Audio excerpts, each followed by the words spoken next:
Oh, Thank you, good. Rabbi Cantor. And I see that you've also activated the captioning. Yes, that's correct.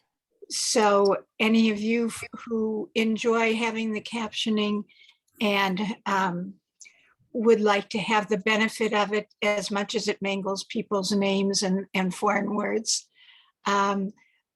please set your Zoom for receiving it. I'm Darlene Daniel. I'm here as your host of a TJVillage Schmooze. A bunch of us members of TJVillage, a group that is working to build a vibrant, mature community of people thriving together independently. As we gather for some conversation with one of our friends, I'm hearing quite a bit of static, and I'm not sure whether that's coming from me or someone else. I think it's somebody else. Everybody needs to mute, except you and me. Okay, would everyone mute except for Geri and me, please?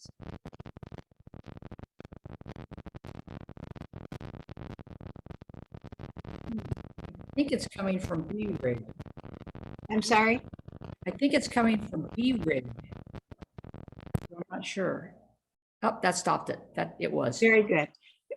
Good eye, Geri. Thank you for pointing it out, and thank you.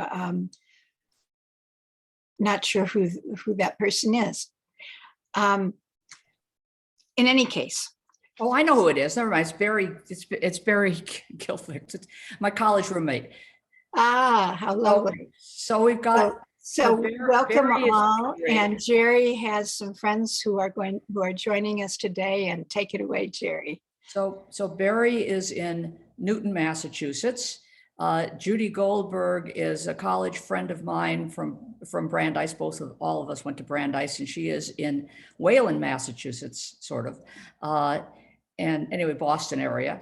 And Susan and Joe Adler are my friends who did live in Chicago, now live in Sun City, Palm Desert, and I'm in Palm Desert today, and they're about half a mile away down the street. And Janice Cohn-Milch is from Temple Israel, Hollywood. And so I think that's all of them that are mine, except the Temple Judea people who are mine. Well, I think we're going to see that you have a wide range of experiences that have brought you these lovely friends, and looking forward to your sharing some of your life experiences with us. One of the things that I truly enjoy about hearing people's life stories is the diversity of experience. While many of us have lived through the same eras, how those eras have impacted us may vary. And in other ways, we may be telling each other stories. So with Geri, I have the sense that we have in our midst an uncommon woman with uncommon experiences. And I know every time I have a chance to talk with Geri, I learn something new, and I have a sense of discovery.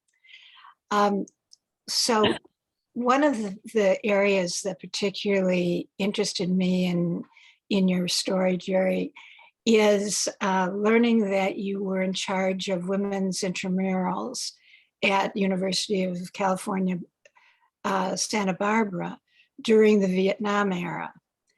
And so you were in the midst of all that turmoil on college campus. For me, that was a period where I must have felt quite distant. I think the way it finally pierced my sense of what was going on in the world was that I was in grad school at UCLA, and I was hearing the salutes, the gun salutes at the Veterans Cemetery just to my west. And as the days were punctuated by more and more of those, something made me aware of that, of what was going on. But you were right in the ferment of it. What were you doing there, and what did you make of it all? Okay, so one more of my cohorts joined, Monique Schultz, and she is my niece's mother-in-law and lives in Northridge. And so I got my master's from Smith College in physical education, and from 1967 to 1971, I taught what they called physical activities at UC Santa Barbara, and part of my job was to create and be responsible for a women's intramural program, which was a wonderful opportunity for me, and I loved it. But all hell was breaking loose. I lived in Isla Vista, which is walking distance from campus, right? It adjoins the campus. And just to, it was like every second day, one group or another was demanding that classes be canceled so that they could have some kind of a convocation. People were, running around naked under raincoats and so on. And you had a confluence of Vietnam protest and of civil rights issues all coming at the same time. This is the end of the 1960s. So the story that I told Darlene was that my basketball finals for intramurals, most unfortunately, ended up being a white sorority team against the Black student union team. Not a good mix, and particularly at that particular time. And we had one of my colleagues was one of the referees, and we had the Black student union team lost, and the captain of the team turned around and punched out the nearest white player. And the only thing I can say there is, fortunately, the men who were in the stands in the gym did not get involved, because we really would have had problems if the men had started fighting. But they just sat there yelling, but not fighting. And everybody was fighting. And I jumped on top of my colleague to protect her from being pounded and so on. And eventually we were able to break it up. And the police came, and the students moved on, and they set fire in front of the library. They set fire in front of the dorms and so on. And what I did was I immediately determined that the captain of the Black student union team could not participate in intramurals for 1 year, because I needed her to grow up and calm down, and I couldn't put other players in danger with her, because we had football, we had flag football for the girls, and I was not going to let her be in a contact sport again. So I did that, and the president, chancellor, whatever of the university of that particular campus called me in and called my colleague in and said, I want you not to report this to the police, and that I don't want you to punish these girls. And I said, no, I'm not going to, sorry. You can fire me if you want, but I am not going to put my students in danger from somebody who is so violent that this would happen. And I walked out. They didn't fire me. But that was the time. So that's when those of you who were around may remember when they set fire to the Bank of America in Isla Vista. That was most pleasant. That was the only institution that was in Isla Vista. It was all small apartment buildings and such. It was campus area. And the only other institution was the Standard Oil gas station. And thank God they didn't set fire to that, or I wouldn't be here today. It sounds like heady times in certain ways. Did you enjoy the work? Oh, I love the work. And I would have stayed. I was there for 4 years. At the end of my 3rd year, I went to my department chair, who was not Jewish, by the way, Arthur Gallen. And I said, Art, I'm leaving. And he said, why? I said, I have no social life here. It was 100 miles from my home. I was dating a guy from Palm Springs. So we were meeting in Los Angeles. So it was 100 miles for him, 100 miles for me. And Santa Barbara at that time was known as the town of the newlywed and nearly dead. And that's what it was. They rolled up the streets at 5 o'clock at night. So he said, well, what can I do to make you stay? I said, find me some single male Jews that I can date, because I need to have a social life here. And he said, well, I'll try. I promise I'll try. Will you stay for another year? And I said, yes. So toward the end of that 4th year, I went back, and he said, I tried. He said, I talked to every single department chair, and they're either married or they're dating undergrads, or they're married and dating undergrads. So I left. And what did you take up then? Was that when you turned to the law?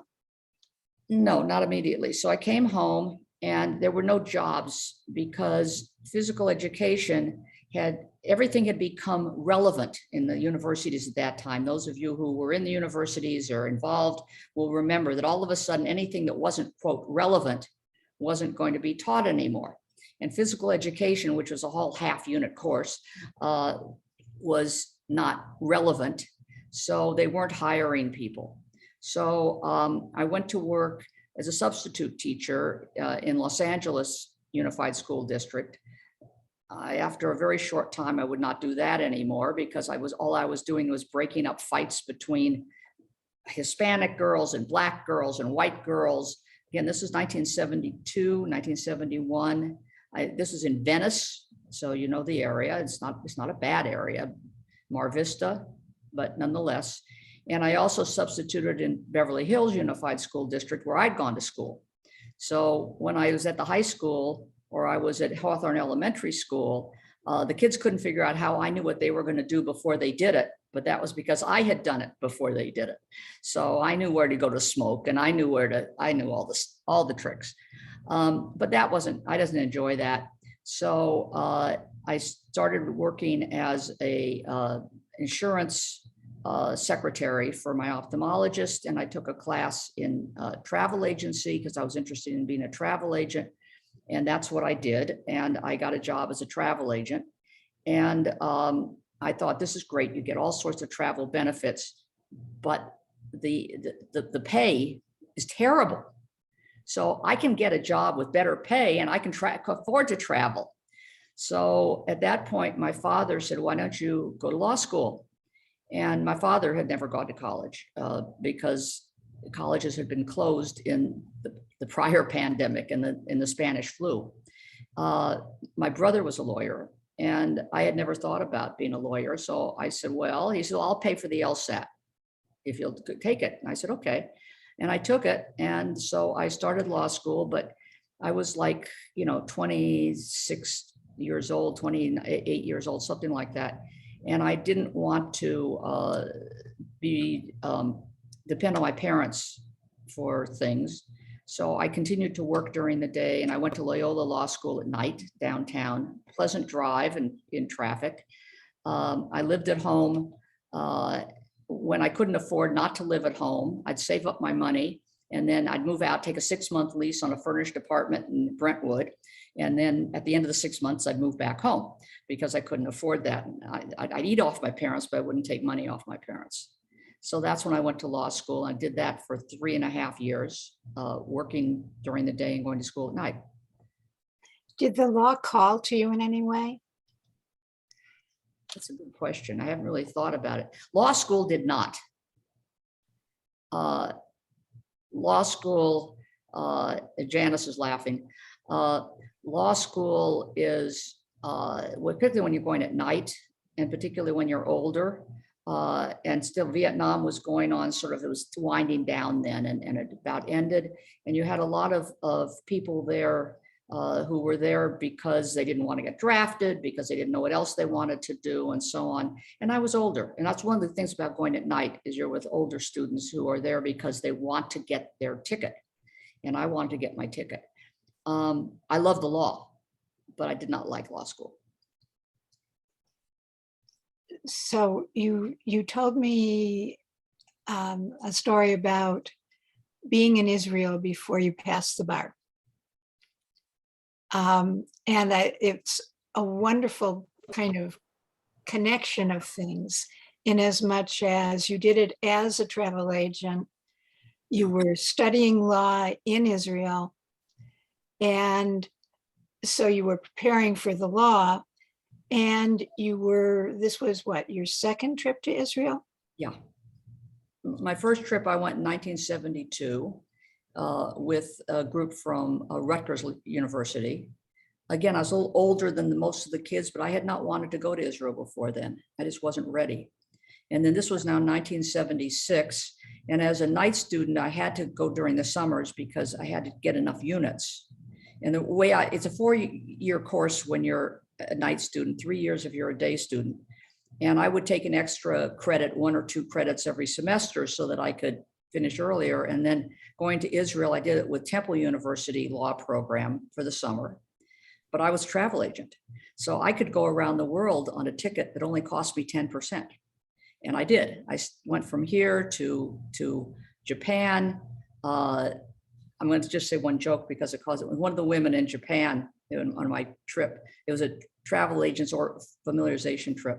And she said, the English language is very funny. She said, when we say an old master, it doesn't mean the same as an old mistress. So I passed that on. I remember that from sitting somewhere in Japan. To Taiwan, to Hong Kong, to Iran. I went to Tehran. This was the year before the Shah was exiled, and it was a lot of Jews. Felt very comfortable, very safe. And from there, I flew to Israel on El Al, which was flying into Tehran at the time. I arrived in Israel. And so while I was there, the first 2 weeks, I went on a dig. Hebrew Union College did have, I don't think it's done now, have a dig at Tel Dan at the northern border. And this was the second year of that dig. So I did that. It was a great experience, a lot of hard work, but really great. And then I came back for the law program. And then during that program, there was a long weekend. So we went down camping in the Sinai Desert, and it was really wonderful. And the story that Darlene is thinking of is, so I go to come home. Now I've gone around the world, and the ticket has cost me about $100. And I go down to check through my luggage, which you could do the night before in Jerusalem. And then you take an early Sheirut to the airport because the plane wasn't leaving at midnight like it does now. It was leaving at sometime during the day. So I take my suitcase down and they weigh it, and you're allowed 44 pounds. And I was over 5-6 pounds.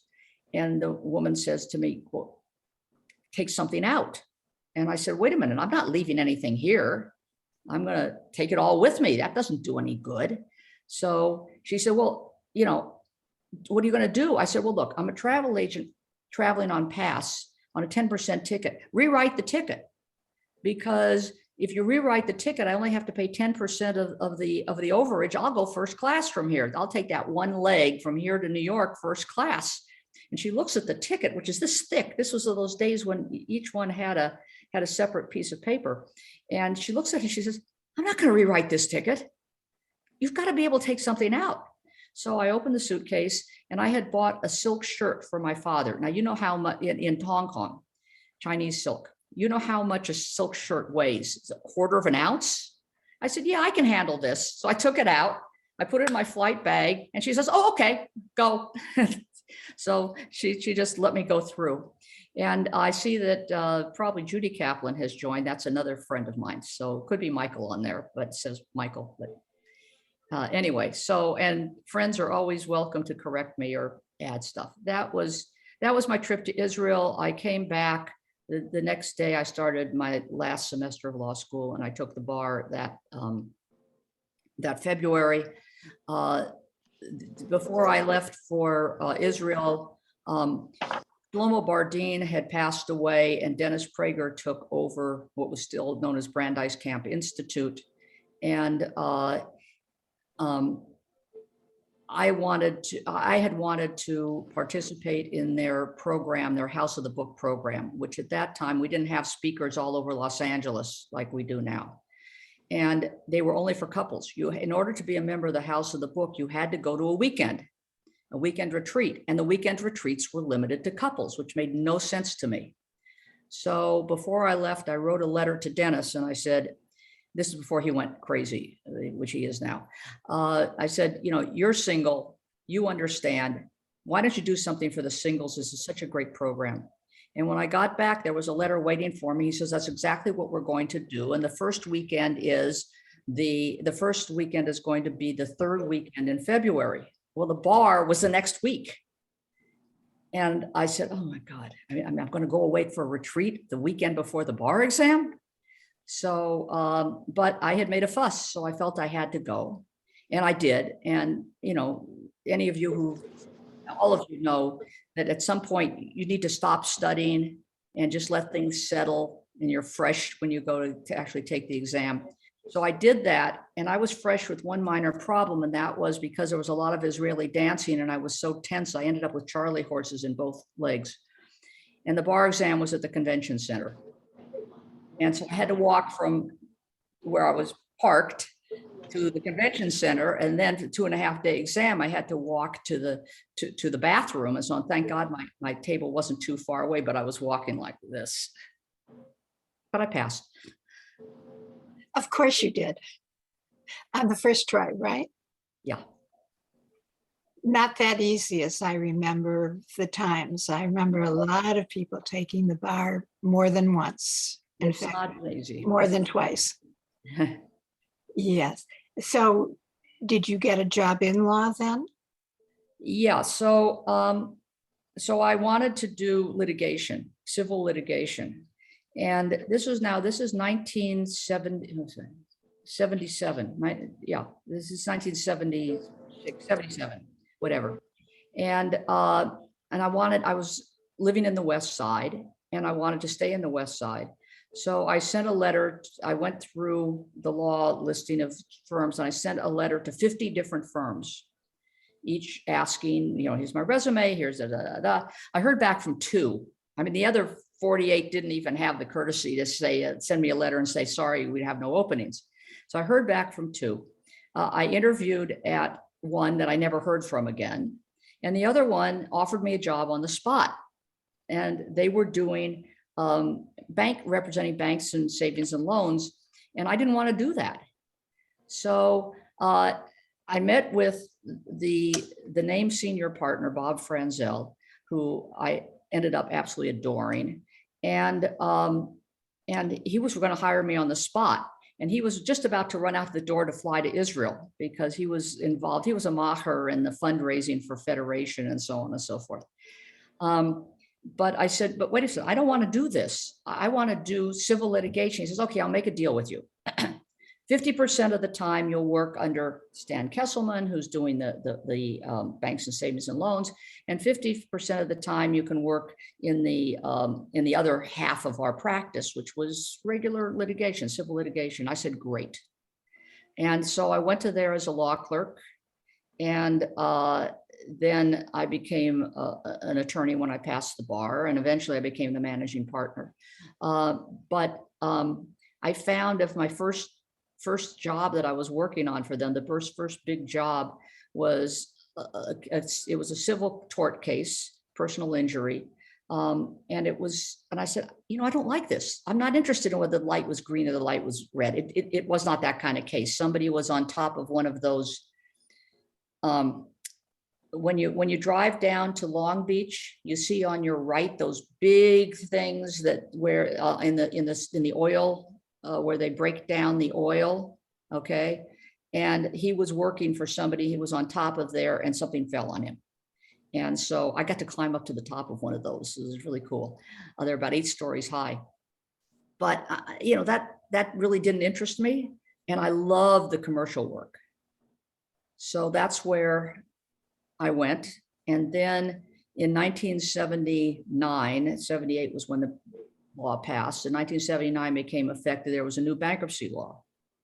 And one of my partners said, will you learn bankruptcy? And I said, I'm really not interested in bankruptcy.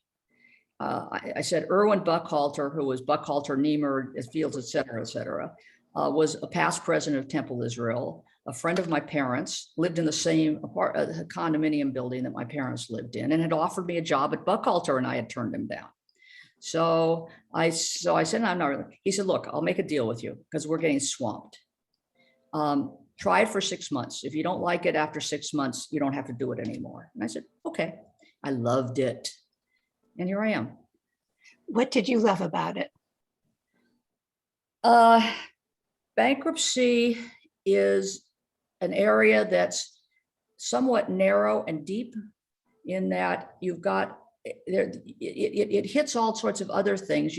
Right now, I'm just dealing with I came on, I was doing a motion for summary judgment for fraudulent transfer of a contract type of thing. So you get contract law, you get tort law, you get everything except wills and estates and family law. And you sometimes get a little bit of family law too. But the bankruptcy code and law itself is compact, and you can go deep into it. And it's a soap opera. Every story is a soap opera. They're wonderful. So I love it. And obviously you excelled at it. I guess. Well, someone thought that you should be on the court. Yeah. So the bankruptcy court is a small court. At the time that I was appointed, they had 12 judges, and that handles 7 counties. We now have 21 judges to handle 7 counties. So our division of the court, our court is Orange, Riverside, San Bernardino, Los Angeles, Santa Ana. I'm sorry, Orange and Santa Ana, Los Angeles, Ventura, Santa Barbara, and San Luis Obispo. Okay, so we handle 7 counties. At the present time, we handle about 16 million people. And so I knew all the judges, because with only 12 judges, I was going to be in front of all of them at one time or another. And on Erev Rosh Hashanah in 1983, I get a call from one of the judges in Santa Ana saying, we have an opening, because one judge had died and one judge had retired. And I said, yes. He said, well, we'd like you to apply. And I was floored. I was just 40 years old, and I had thought about being a judge one day, but I figured probably when I was 50. And so I told him I would certainly think about it. And I spent most of Rosh Hashanah thinking about it, sitting next to my brother, who was a lawyer. And then I discussed it with him, and he said, yeah, I think you should go for it. I think you'd make a good judge. And that's what happened. So you were appointed? Or I was appointed. Yeah, this is not a political appointment. It's a merit appointment, and it's done by the Court of Appeals, which is the Ninth Circuit, which takes in the Western United States.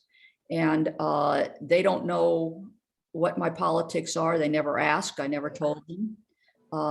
And you go through a merit screening panel in your district, and that merit screening panel has, a representative of the Ninth Circuit, representative of the district court, a representative of the bankruptcy court, a dean of a local law school, the president of the bar association, and a couple of other people. And then they make recommendations to the Court of Appeals. They decide, and they say, this is going to be the one. However, the first time I was appointed, that process didn't exist because the law was in flux. And the initial appointment was done by the district court only, which is the trial level court other than bankruptcy for they handle civil and criminal trials for the federal system. It's a federal, bankruptcy is federal. And they had come down to 3 candidates. One was a retired commissioner who was, at that time, I thought very old, but now I think not so old. One was a law professor, and one was me.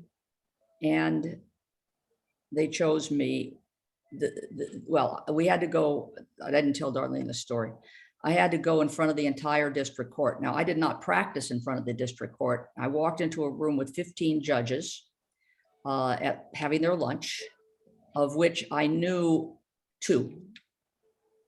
And so the chief District Judge Manny Reel, who those of you who've done anything in the district, yes, I could see Shelley going, oh yeah. Actually, Manny and I got along great. I'll tell you another Manny story in a minute.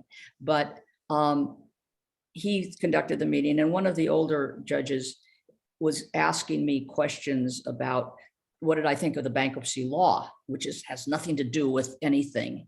And finally, Manny says to me, well, Ms. Mund, a lot of people would like this job because they would learn the bankruptcy law, they would get to know all the bankruptcy judges, and then they would leave and go to a law firm and make a lot of money.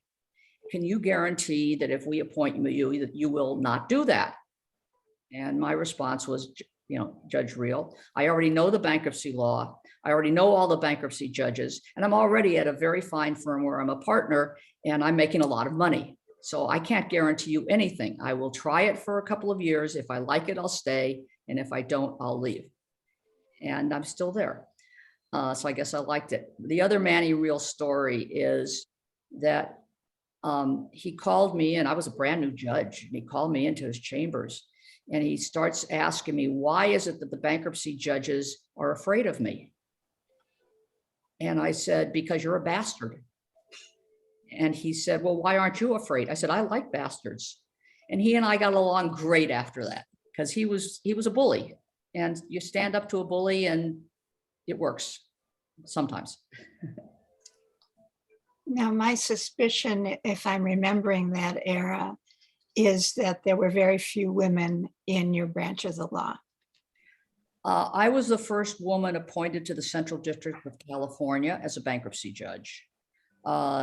And there, I was the first woman bankruptcy judge. I was the first woman chief bankruptcy judge for our district. There were women coming on. It was a time, as I indicated, where there was no bankruptcy law. It was in the Supreme Court had declared part of it unconstitutional, and the Congress hadn't acted yet.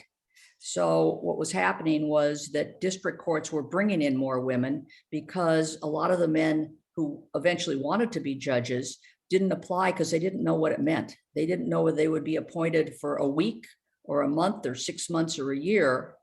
And the women in general were more flexible because many of them were married and didn't have to depend solely on that income. So a lot of women came in at that point when I came in, but in our district, I was the first. And ours is, by the way, the largest bankruptcy court in the nation and probably in the world. So you rose to be chief judge, though, didn't you? Yeah, I became managing partner of my firm because I missed a partners meeting for my birthday. Never miss a partners meeting. You might end up being managing partner. As to being chief bankruptcy judge, I was voted that by my colleagues. At that time, I think there were 19 of us. There were 18 in favor and 1 against. That was me. I took it. How long were you the chief judge? 6 years. Since then, they've reduced the term to 4 years. 6 years is a very long time. So is it the administrative part of the work that makes it so onerous? Yeah, you've got your regular caseload, although they will give you, for our district will give you a credit against your caseload if you need it. But, they say about herding cats.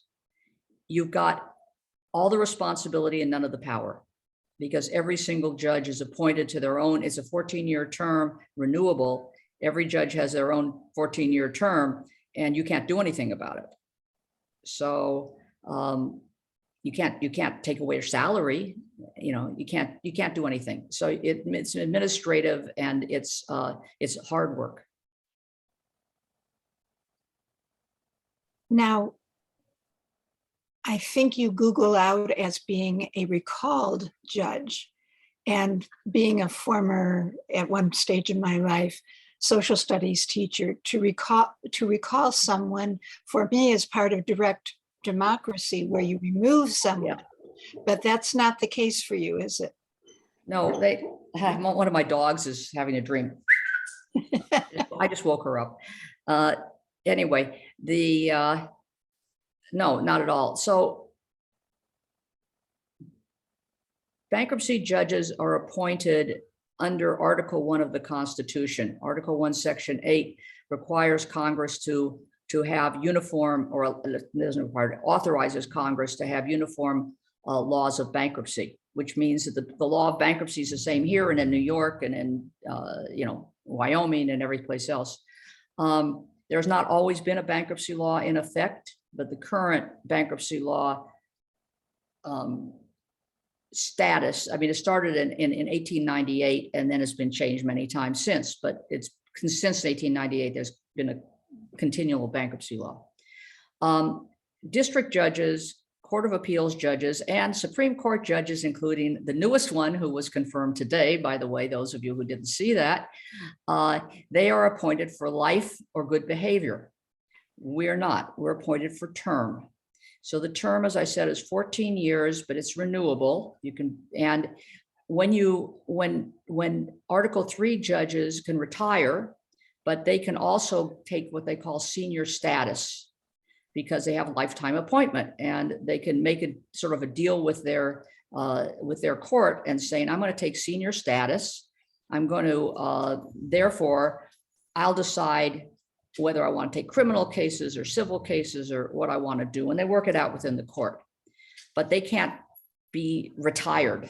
They have a right to do that. We do not have a right to do that. We can retire and then say, I'd like to continue to work. And that's called recall, because we're recalled to continue the work.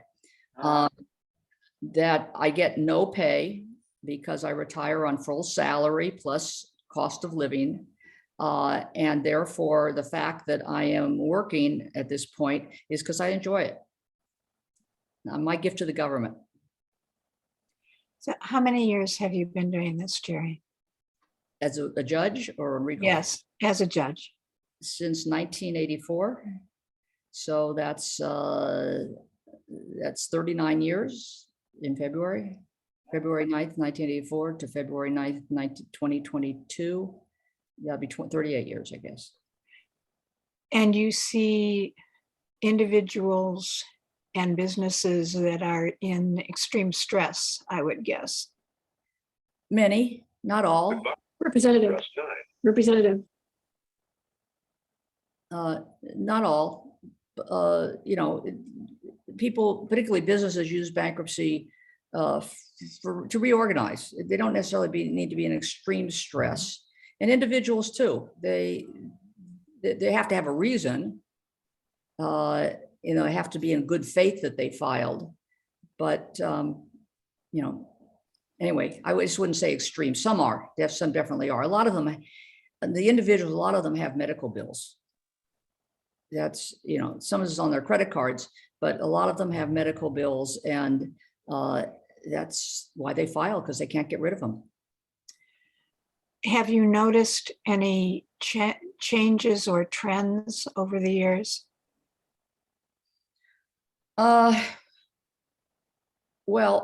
in 1978, when this new law, I call it the new law because it was, when that was passed, and it was very interesting. I actually wrote an article that's been published on that. I did a master's thesis at Cal State Northridge in about, I guess, about 15 years ago.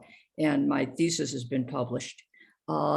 So Congress worked, Republicans and Democrats worked together. It's such a change. Yeah.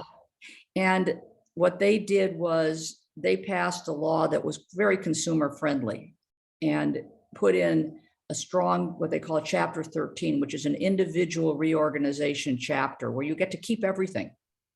Chapter 7, theoretically, you have to get rid of everything. The trustee gets rid of everything except what's exempt. Doesn't actually work that way, but that's the concept. But Chapter 13, you keep your home, you keep your car. Those are the two big items usually that people want to keep. And so filings went through the roof. And Congress, the Republicans in Congress, because it was Republican driven, they didn't like that. So there was a change in 2005 to make it much harder for individuals to file bankruptcy.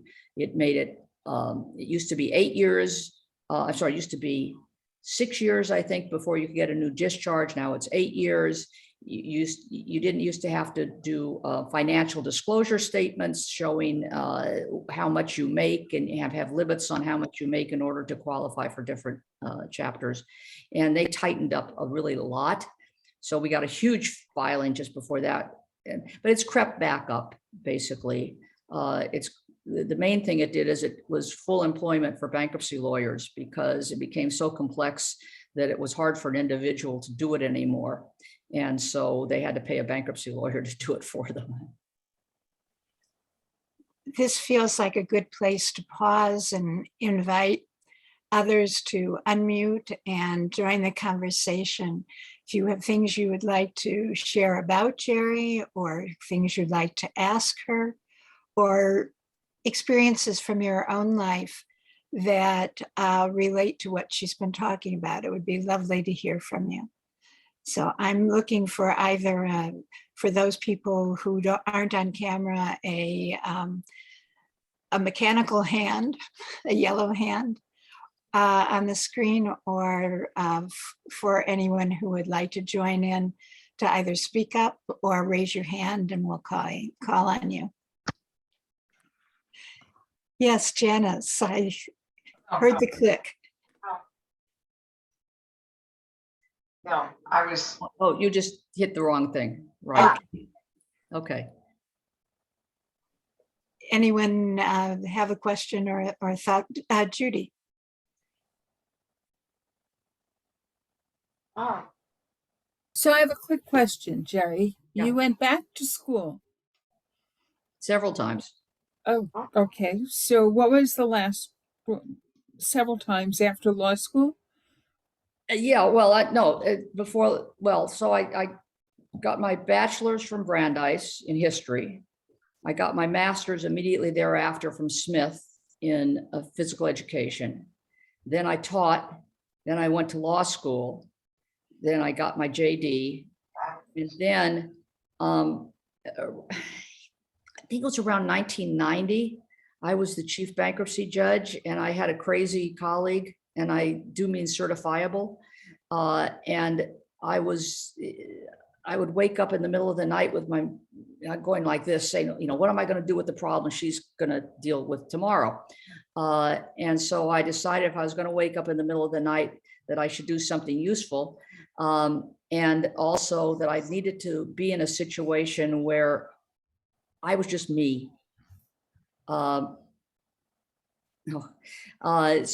I was just me, and Barry is making a comment. So I thought, well, I'd love to take a class. So I need to go at night. So I checked, and Cal State Northridge had a class in the economic history of the United States. And I was a history major. And I thought, gee, that looks interesting. So I took it. It was an upper division class, and I loved it. And I loved the teacher, who was like a year older than me, but I was much older than most of the students. And it was a very hard class, a really hard class. And I was impressed. So I went and I decided to matriculate and sign up and work for a master's. So I did that one class a semester, one night a week for 7 years.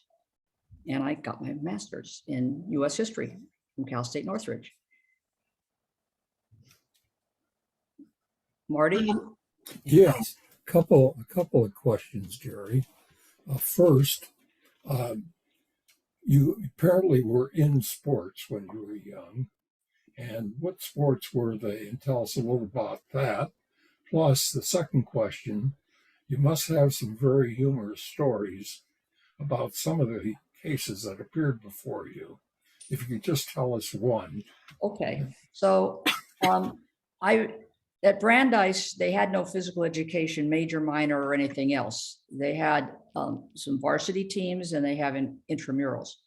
So Judy Goldberg, who left because I should have said she's past president, immediate past president of her congregation in Massachusetts. And she had a finance committee meeting, and we all know what that's like. So she and I were both on the women's basketball team, all 5'4" of me. So you can see the status at that time, played on the varsity softball team and volleyball team, and also involved in women's intramurals and became president of the Women's Athletic Association and all that kind of stuff. So that's what I did there. As to a humorous story, well, this was and there's all sorts, but I can't think of them right now, but the one that I like is years and years and years ago, we were still in the old courthouse on Spring Street, and somebody had filed, there's a statute of limitations. You have to file by a certain time. And it's a complaint to deny dischargeability, and somebody filed it a day late. And so there was a motion to dismiss because it was filed a day late. And the story that I got from the person filing, from their attorney, was that the creditor had their attorney service, which would pick up you didn't do things on computer in those days, pick up in your office and take it down to the court and file it. They had their attorney service pick it up on the last day, take it down to the court, but he got held up mainly because he stopped at another court. And by the time he got there, it was already 5 o'clock, and the door to the clerk's office was locked. And he couldn't, I think it was she couldn't get in, and she pounded on the door. She saw people inside, everybody ignored her, and she couldn't file it. And it was a 3-day weekend. And so it didn't get filed till the following Monday or Tuesday, whatever it was. And my comment was, I don't understand. I mean, I'm on the same floor. I go in and out of that clerk's office all the time, and I've never seen that door locked. I just don't understand. But we'll take a lunch recess, and we come back, we'll get this figured out. So they all went to take lunch recess. Meanwhile, her boss had come in and also testified that, oh, I've seen it locked innumerable times. So I trot myself down to the clerk's office, and I go to our clerk of court, and I said, this is a story. What's happening? Was the door locked? And he says, no. So I said, okay. So I knew the story by that point. So after lunch, we come back, and I put the deputy clerk of court on the stand, and I say, Ms. Walsh, was the clerk's office locked on, say, November the 10th of this year at 5 o'clock? And she says, no, it was not.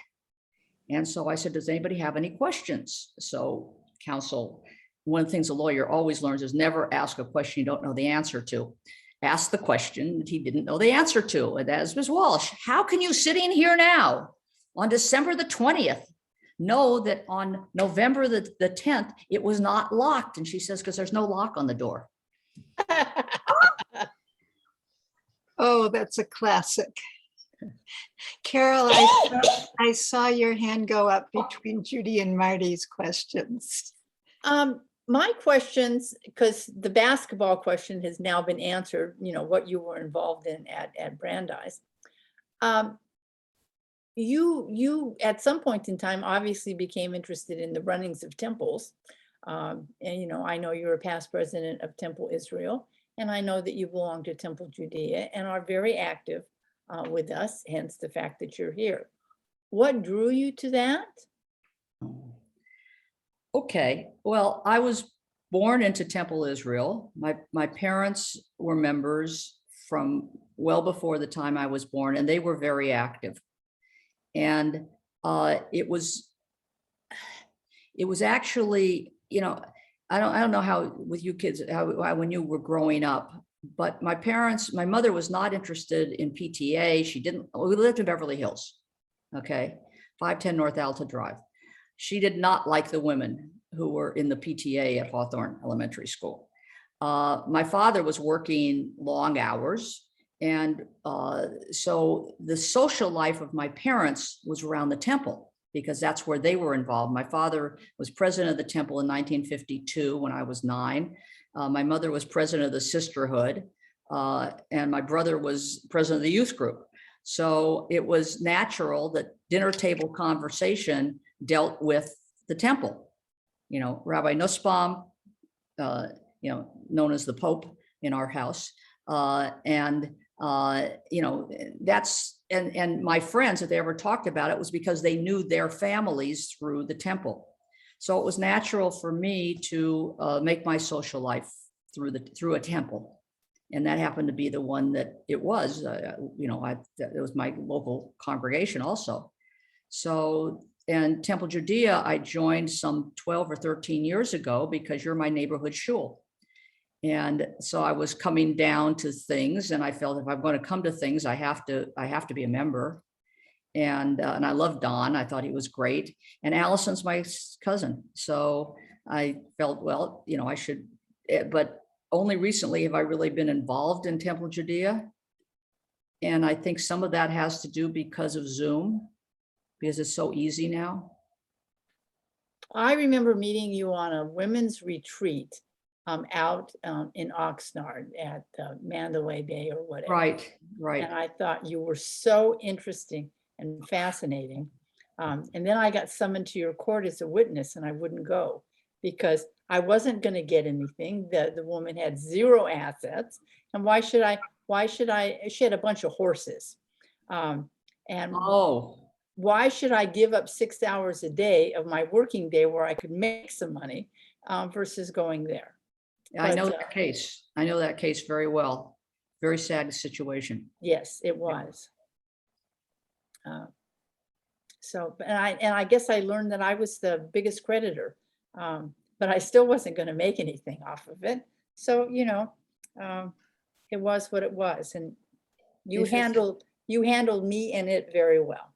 I don't remember you being involved in that case, but if I remember the case correctly, she had a horse sanctuary. Yes. Up the coast a bit in the Ventura area, or maybe not that far. No, it was in Shadow Hills.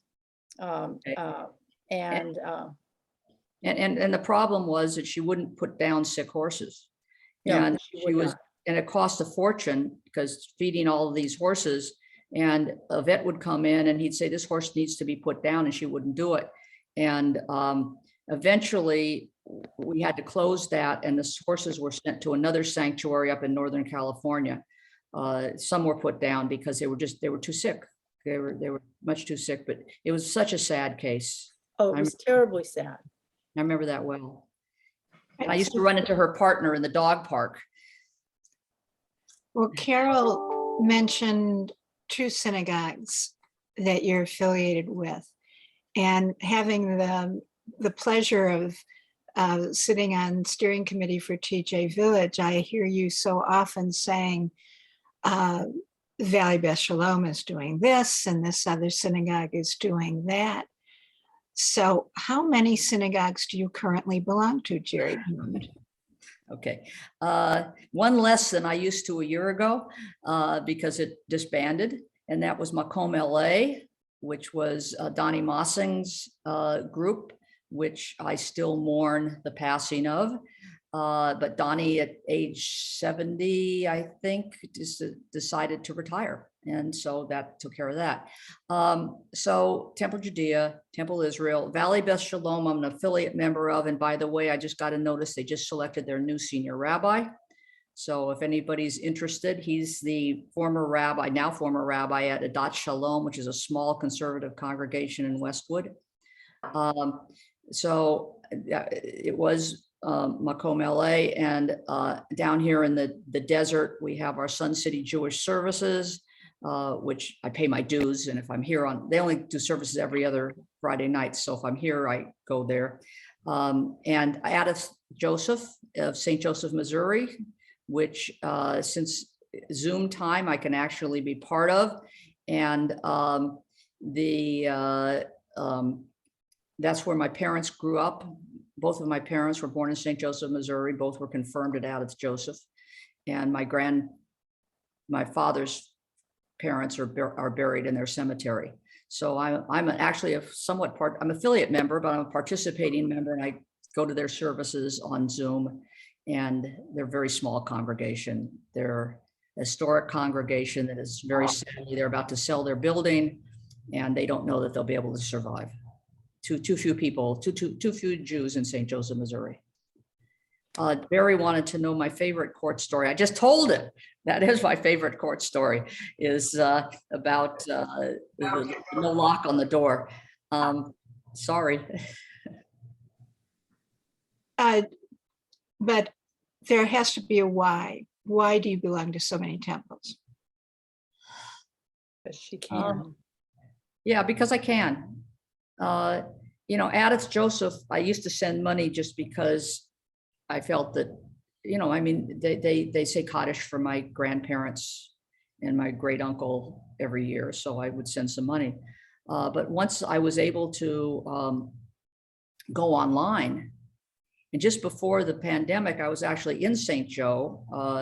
Judy, who left, she and I went on a Melton Kala, and that was in Kansas City. So one of the things we did was we drove up to St. Joe, and it happened to be on a Friday, and we went to services at Addis Joseph.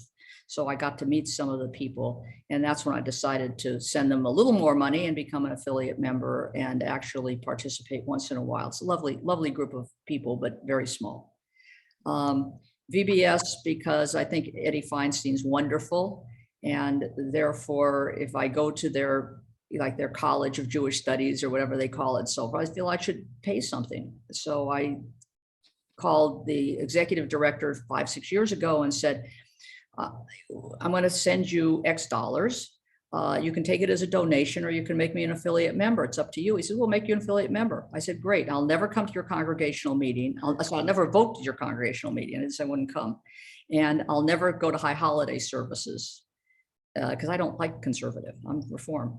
And he said, fine. And I've been paying that every year, and I'm an affiliate member. I went to their women's retreat 2 weeks ago.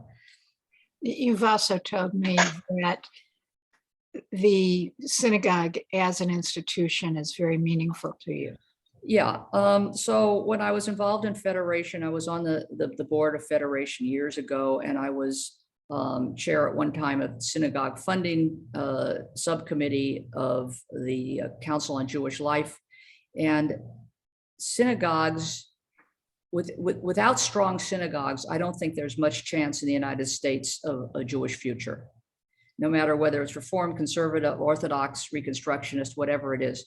Synagogues are the only institution that really can make Jews in that way, because they're the only institution we have that is multi-generational, just as I explained with my family. My parents were involved, my brother and I were involved. It became a focus for us. My grandmother was a member, and so on. And so I think that without strong synagogues, that we're in more trouble than we're in now. I'm sure that there are synagogues in many places that wish that you, Geri Mund, were a more common phenomenon. And I hope it wasn't me, but I hope so. It's been wonderful to find out, to explore, I think, a few facets of your life and to hear stories from them. A fascinating world and a fascinating life. And thank you so much for being our highlighted member today. We won't be having meet our neighbor Schmooze in May because we have so many other fun things and wonderful things going on. We probably will resume doing these Zoom visits in June, but we hope that all of TJ members will come out for our very first in-person gathering on May 19th at 12:30 in the afternoon. It is a chance to actually visit in person and without having to raise hands on a Zoom screen.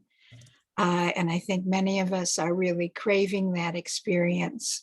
It's a casual plan for the afternoon, 12:30 to 2:30. We will visit over lunch, and then we'll team up for some quiz type of gameplay. The idea is to enjoy being next to the person next to you and across from you, and to see friends old and new. So please join us then and next week as well. At this time on Thursday, Judy, you want to tell us about our program then?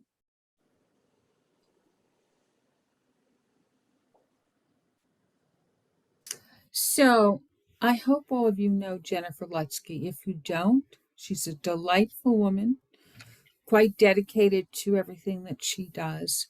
And I've asked her to be our speaker because we have Mitzvah Day coming up. So before Pesach and before Mitzvah Day, Jennifer will be speaking and sharing about Mitzvah days in the past and what this one is about. I hope to see you. I know you can put aside your cooking of your chicken soup and your matzo balls for just an hour. Thank you. Thank you all for being with us. Geri, I hope you saw the message in the chat from your friend. Yeah. And thank you so much for letting us highlight you this afternoon. It's been a delightful time and appreciate having all of you join us. Goodbye for now. Thank you, Darlene. Okay, so I'm the host. So when you leave, or I could just end it all for you right now. Goodbye all. See Say you that again soon. sweetly, okay? Okay. If you're gonna end it all, say it sweetly.